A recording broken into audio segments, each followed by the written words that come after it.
update natin para sa lagay ng ating panahon ngayong hapon po ng March 27, 2024 na kung saan sa ngayon po ay wala tayong binabantayan anumang sama ng panahon sa loob at labas ng ating area of responsibility, pero nakakaranas pa rin po tayo ng mga pagulan sa ilang bahagi po ng ating bansa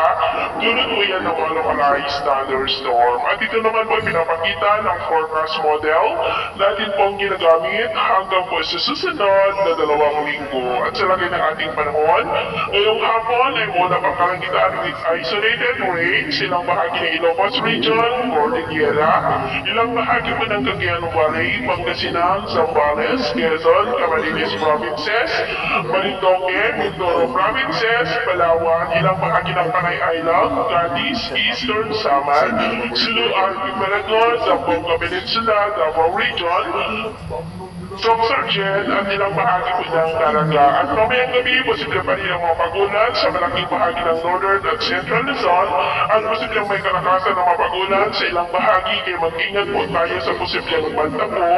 ng mga pagbaha at pagguho ng lupa. Sa atin naman po mga baybayin, malaya po napakalakot ang ating mga kababayan, lalo na po mga maging isda na gumagamit ng maliliit na bangka, maliban lamang po dyan sa mga baybayin ng Batanes,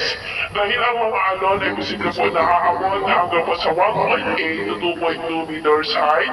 Iwasan po muna natin ang papalaot dyan sa mga may kulay-pula para po mas makaiwas sa mga sakunang pangkaragatan. So ito